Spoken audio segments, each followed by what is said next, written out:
بسم اللہ الرحمن الرحیم الحمد للہ رب العالمین والصلاة والسلام علی رسولہ الکریم وعلی آلہ واصحابہ اجمعین وعلی کل من تبعہم بإحسان الی یوم الدین. اما بعد، پچھلے جمعہ کو میں نے ایک حدیث کے حوالے سے یہ بات ذکر کی تھی کہ ایمان دو چیزوں کا مرکب ہے، ایک صبر اور ایک شکر.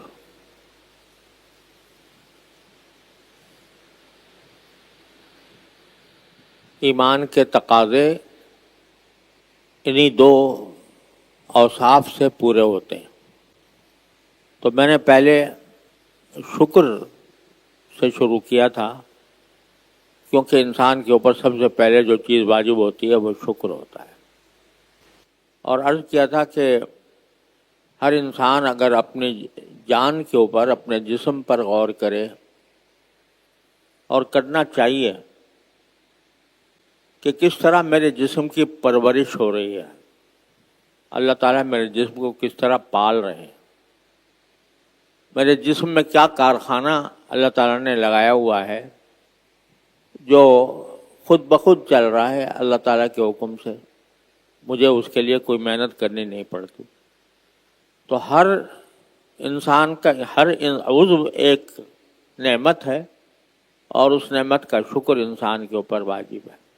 آنکھ ایک نعمت ہے، کان ایک نعمت ہے، ناک ایک نعمت ہے، ہاتھ ایک نعمت ہے، بلکہ نعمتوں کا مجموعہ ہے.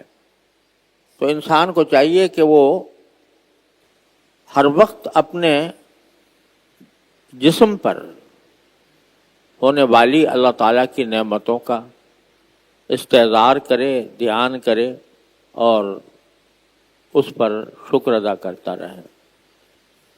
اسی طرح اللہ تبارک و تعالیٰ نے ہم لوگوں کو یہ حکم دیا ہے کہ تم آسمان و زمین کی تخلیقات پر غور کیا کرو. اللہ تعالیٰ کے نیک بندوں کا ذکر کرتے ہوئے اللہ جل جلالہ نے فرمایا الذین یذکرون اللہ قیاما وقعودا. نیک بندے وہ ہیں اللہ کا ذکر کرتے ہیں، اللہ کو یاد کرتے ہیں کھڑے بھی اور بیٹھے بھی. وَيَتَفَكَّرُونَ فِي خَلْقِ السَّمَاوَاتِ وَالْأَرْضِ. اور آسمانوں اور زمین کی تخلیق پر غور کرتے ہیں. نبی کریم سرور دو عالم صلی اللہ علیہ وسلم سے منقول ہے کہ جب آپ تہجد کے لیے اٹھتے تھے تو آسمان کی طرف نگاہ اٹھا کر یہ آیت تلاوت فرماتے تھے، الذین یذکرون اللہ قیاما وقعودا وعلی جنوبہم، کہ وہ اللہ کو یاد کرتے ہیں کھڑے ہونے کی حالت میں بھی، بیٹھنے کی حالت میں بھی، اور لیٹنے کی حالت میں بھی، اور آسمانوں اور زمین کی تخلیق پر غور کرتے ہیں. یہ ایک نیک بندوں کی صفت اللہ تبارک و تعالی نے بیان فرمائی. آسمان و زمین کی تخلیق پر غور کرنا، ایک تو یہ کہ انسان پورے علم فلکیات کو پڑھے، وہ تو خاص لوگوں کو حاصل ہوتا ہے، لیکن اتنی بات ہر عالم اور جاہل کے سامنے ہے کہ یہ سورج چمک رہا ہے، اور اس سورج سے ہماری زندگی وابستہ ہے. دن کی روشنی اسی سے آتی ہے، چاند اسی کی روشنی سے چمکتا ہے، ستارے اسی کی روشنی سے چمکتے ہیں. اور یہ آگ کا ایک ایسا کرہ ہے جو دہکا ہوا ہے، وہ ہم سے اللہ تعالیٰ نے اتنے فاصلے پر اس کو رکھا ہے کہ ہم اس کی گرمی سے فائدہ تو اٹھا سکیں، لیکن اس کی گرمی ہمیں جلائے نہیں. اسی جگہ پر قائم ہے جہاں اللہ تعالیٰ نے اس کو پیدا کیا تھا، اور ذرہ برابر زمین سے اس کا جو فاصلہ ہے وہ اتنا نہیں بڑھتا کہ جو انسان کی زندگی کو اجیرن بنا دے، اس کو جھلسا دے، اور ایک خاص حساب کے ساتھ چل رہا ہے۔ قرآن کریم فرماتا ہے والشمس والقمر بحسبان، یہ سورج اور چاند سب یہ ایک حساب کے تحت چل رہے ہیں، ان میں ایک منٹ کا بھی فرق نہیں آتا۔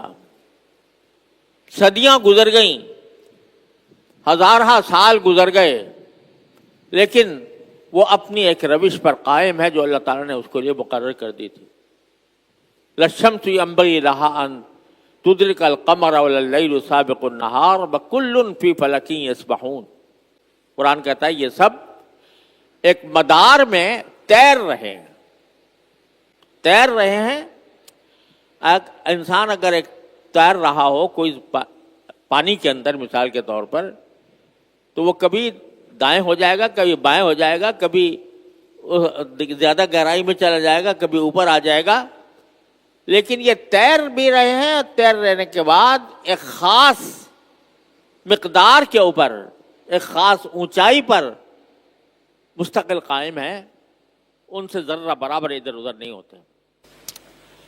تو کائنات کی جتنی چیزیں ہیں اس پر غور کرنا، یہ قرآن کہتا ہے کہ اس کو انسان کو، ہر آدمی کو غور کرنا چاہیے۔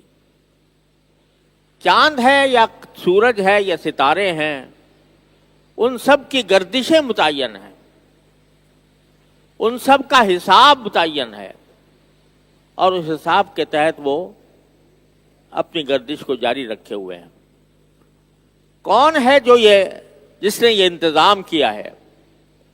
ایک جگہ قرآن کریم فرماتا ہے لوگوں سے کہو کہ اگر تمہارے اوپر دن ہی دن رہتا، جعل اللہ علیکم النہار سرمدا فمن یأتیکم بلیل تسکنون فیہ، اگر مستقل 24 گھنٹے دن ہی دن رہتا تو تمہارے پاس کون ایسی شخصیت تھی جو تمہیں رات مہیا کر دیتی جس میں تم سکون حاصل کرتے؟ ارے ان کا جعل اللہ اللیل سرمدا، اگر اللہ تعالیٰ رات ہی کو مستقل کر دیتا کہ رات ہی رات رہے، فمن یاتیکم بضیاء، کون تھا جو تمہیں روشنی مہیا کر دیتا؟ افلا تتفکرون، تو کیا تم سوچتے نہیں ہو ان باتوں کو؟ تو غرض انسان کی اپنی جسمانی کیفیت سے لے کر کائنات میں پھیلی ہوئی اللہ تعالیٰ کی نشانیوں پر جب انسان غور کرے تو بے ساختہ اس کے دل سے شکر ادا ہوتا ہے۔ اسی لیے فرمایا کہ جو لوگ آسمانوں اور زمین کی تخلیق پر غور کرتے ہیں تو وہ بے ساختہ ان کے زبان سے نکلتا ہے ربنا ما خلقت ھذا باطلا، اے ہمارے پروردگار آپ نے یہ ساری کائنات بیکار پیدا نہیں کر دی۔ تو غرض شکر کے داعیے انسان کے اپنے جسم میں بھی بے شمار ہیں اور کائنات میں بھی بے شمار ہیں۔ اسی لیے قرآن کریم نے فرمایا کہ ان تعدوا نعمت اللہ لا تحصوها، اگر تم اللہ کی نعمتوں کو شمار کرنا چاہو گے تو کبھی شمار نہیں کر سکتے، لیکن کم از کم اتنا ضرور ہو کہ انسان کی صبح سے لے کر شام تک کی زندگی میں جو وقتاً فوقتاً اس کو نعمتیں ملتی رہتی ہیں، ان نعمتوں کے اوپر تو کم از کم شکر ادا کرنے کا اہتمام کر لے۔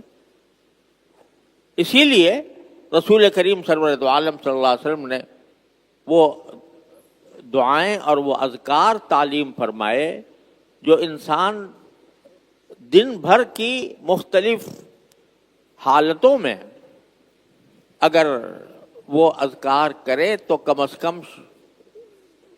کم شکر کرنے والا بن جائے۔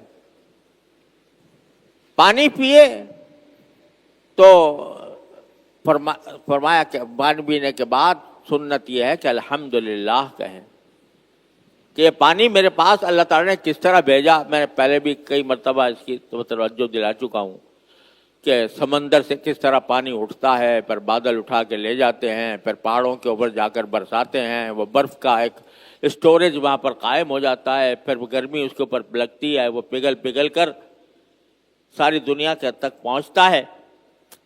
پھر کہیں ہمارے ہاتھ میں ایک گلاس پانی کا آتا ہے. تو کم از کم اتنا تو کر لو کہ جب وہ پانی پی رہے ہو تو اس اللہ تعالیٰ کو یاد کر دو جس نے تمہارے لیے پانی پہنچانے کا یہ انتظام مقرر فرمایا. الحمدللہ کہہ لو. کھانا کھایا ہے تو جانوروں کی طرح کھا کر نہ اٹھ جاؤ. پہلے تو بسم اللہ سے شروع کرو، اللہ کا نام لے کر، کہ یہ رزق کس طرح پہنچا تمہارے پاس، یہ روٹی کس طرح تمہارے پاس آئی، کس نے اس کو بیج بویا تھا، کس نے اس کے اوپر ہوائیں چلائی تھیں، کس نے اس پر بارشیں برسائی تھیں، کس نے اس پر چاند اور سورج کی کرنوں سے اس کو پالا تھا، اور کس نے اس کو کہاں سے کہاں پہنچا دیا تھا، اور کس نے پھر وہاں سے کھیت سے نکلنے کے بعد وہ کس طرح گندم بنی اور کس طرح اس کی چھنائی ہوئی اور کس طرح وہ لوگوں تک پہنچی اور تمہارے ہاتھ میں آ گئی. تو اس کو یاد دلانے کے لیے جب لقمہ اٹھاؤ تو بسم اللہ پڑھ کے، بسم اللہ الرحمن الرحیم، اللہ کے نام سے جو رحمان ہے اور جو رحیم ہے.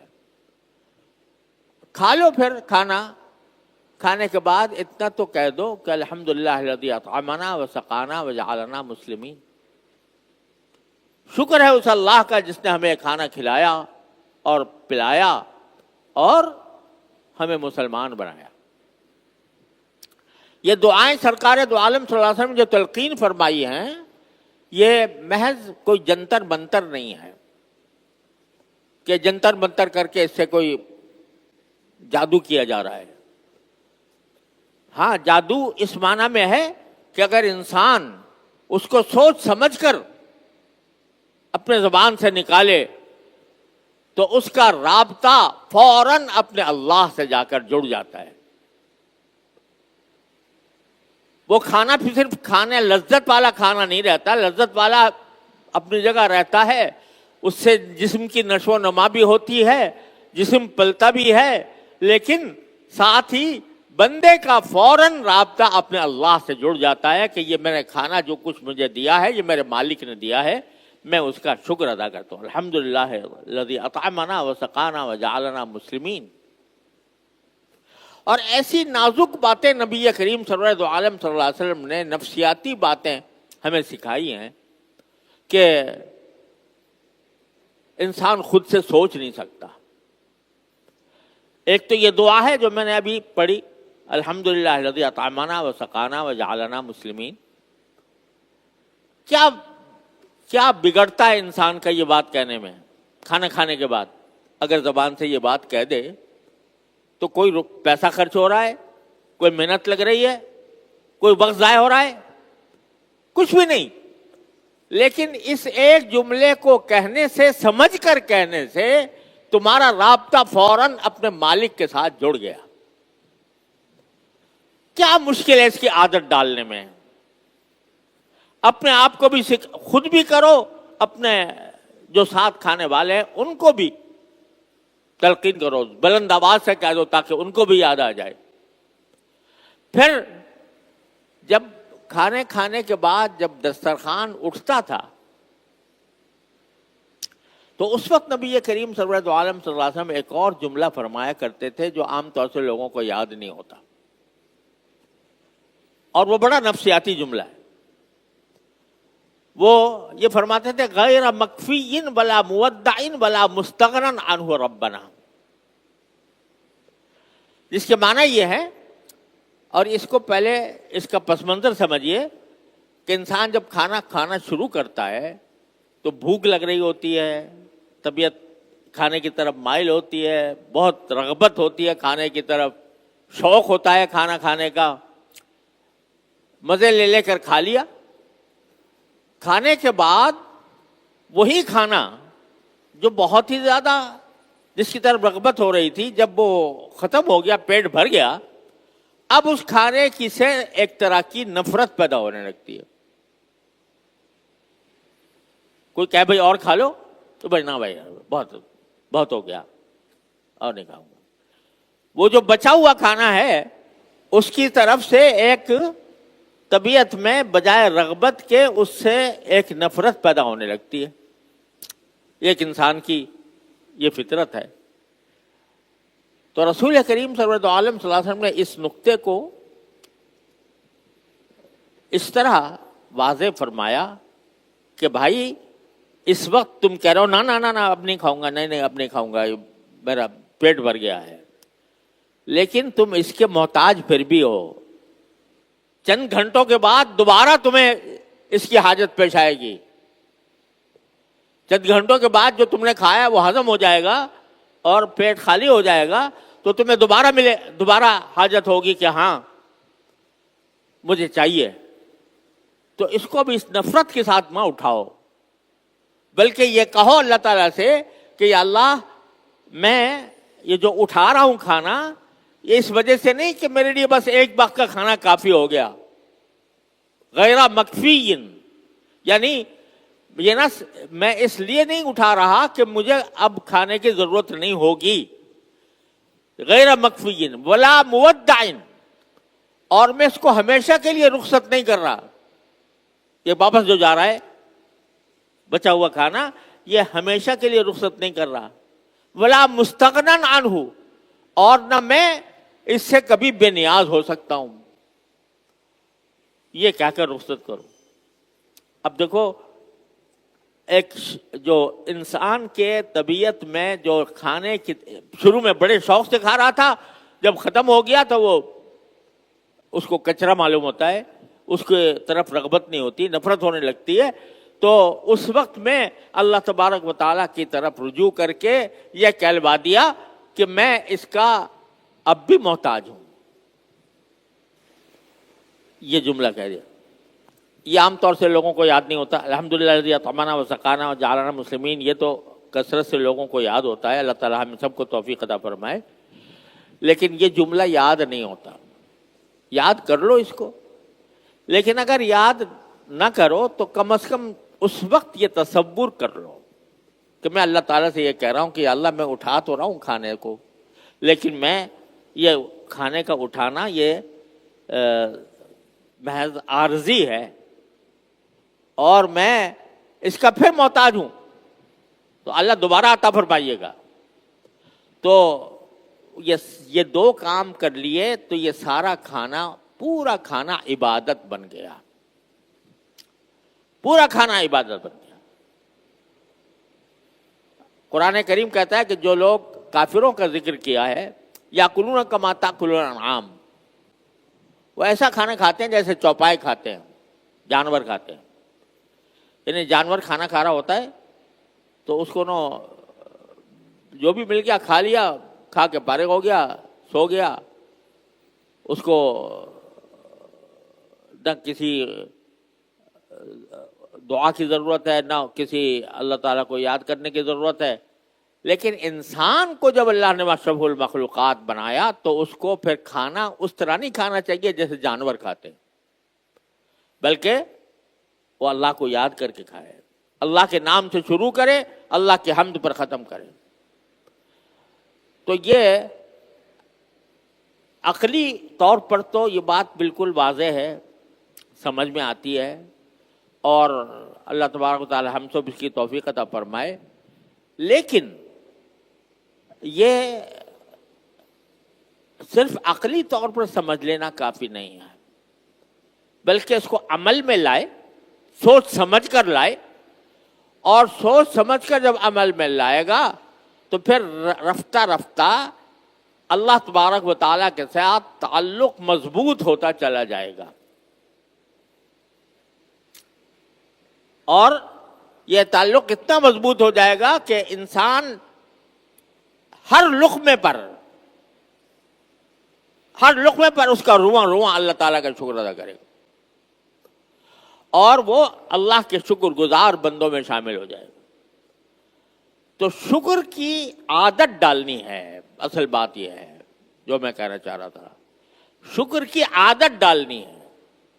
جو چیز بھی انسان کو کوئی فائدہ پہنچا رہی ہے, کوئی بھی چیز جو انسان کو اچھی لگ رہی ہے, کسی اچھی حالت میں ہے, تو اس کا دل فوراً اللہ تعالیٰ کی طرف متوجہ ہو کر اس کا شکر ادا کرے. اس کو کہتے ہیں حضرات صوفیاء کرام مقام شکر.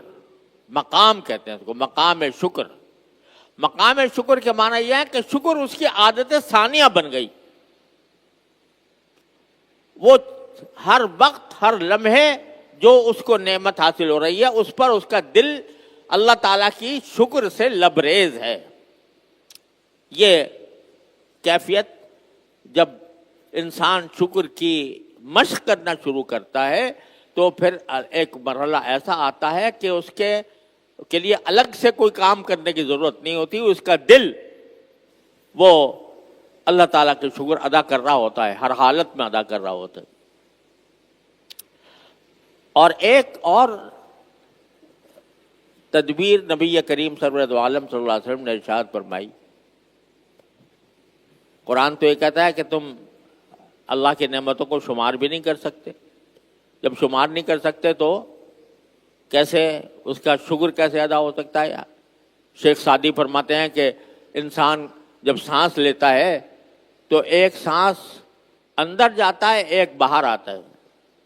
اندر جائے باہر نہ آئے تو موت, باہر آئے اندر نہ جائے تو موت. تو ہر سانس کے اوپر دو نعمتیں ہیں اور ہر نعمت پر شکر واجب ہے. اگر کوئی انسان صرف سانس کی نعمت کا بھی شکر ادا کرنا چاہے تو ساری زندگی صرف ایک نعمت کا شکر بھی ادا نہیں کر سکتا. لیکن حضرت نبی کریم صلی اللہ علیہ وسلم, قربان جائے نبی کریم صلی اللہ علیہ وسلم, انہوں نے ایک ایسا جملہ بتا دیا جو انسان کو کم از کم ناشکرا ہونے سے بچا لیتا ہے. وہ کیا جملہ ہے کہ صبح کے وقت میں حضور اقدس صلی اللہ علیہ وسلم نے فرمایا کہ یہ کہا کرو کہ ما اصبح بی من نعمت او باحد من خلقک فمنک وحدک لا شریک لک فلک الحمد ولک الشکر. کیا کہا کرو کہ اس صبح میں صبح کا وقت ہے, صبح میں مجھے جو کچھ نعمت حاصل ہوئی یا مخلوقات میں کسی کو بھی کوئی نعمت حاصل ہوئی تو اللہ صرف آپ کی طرف سے ہے, آپ کی دی ہوئی ہے, لہذا آپ ہی کا شکر ہے, آپ ہی کا حمد, آپ کی حمد ہے. فمنک وحدک فلک الحمد ولک الشکر. یہ کہہ لیا کرو صبح کو. تو فرمایا کہ اگر یہ کہہ لیا تو کم از کم تم ناشکروں میں نہیں لکھے جاؤ گے. اور جب شام ہو تو شام کو یہ کہہ لیا کرو ما امسا من احد ما امسا بھی من نعمت او بحد من خلقک فمنک وحدک لا فلک الحمد ولک الشکر.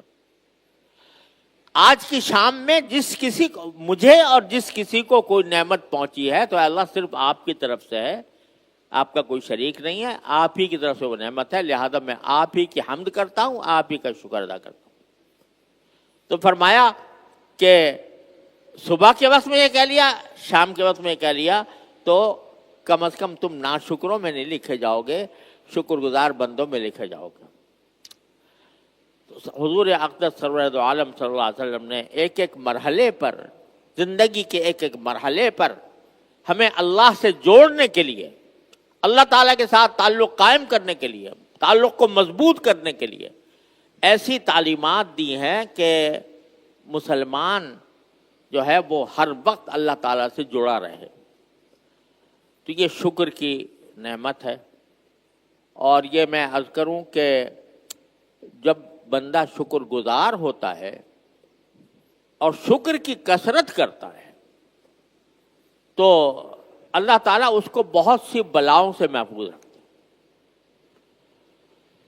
ایک تو خیر قرآن نے خود وعدہ کیا ہے کہ اگر تم شکر کرو گے لئن شکرتم لازیدنکم, میں تمہارے شکر کرنے کے نتیجے میں جو نعمتیں جن نعمتوں پر شکر کر رہا ہے وہ انشاءاللہ اور دوں گا. اور دوسری بات یہ ہے کہ اس سے بہت سی باطنی بیماریاں ختم ہوتی. اب اس کی تفصیل کا وقت نہیں رہا، تو اللہ نے زندگی دی تو اگلے جمعہ میں عرض کروں گا کہ شکر گزار بندہ جو ہوتا ہے، جو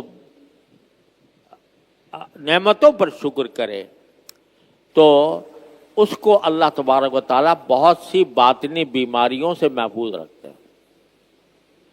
تفصیل انشاءاللہ بعد میں، لیکن اس وقت گزارش یہ ہے کہ شکر کی اہمیت کو ہم سمجھیں اور یہ سمجھیں کہ شکر بہت عظیم عبادت ہے، اور نبی کریم صلی اللہ علیہ وسلم نے اپنے لیے مانگا ہے کہ اللہ مجھے شکر گزار بندہ بنا دے. اللہ تعالیٰ اپنے فضل و کرم سے مجھے آپ کو سب کو صحیح معنی میں اللہ تعالیٰ کا شکر ادا کرنے کی توفیق عطا فرمائے. وآخر دعوانا الحمدللہ رب العالمین.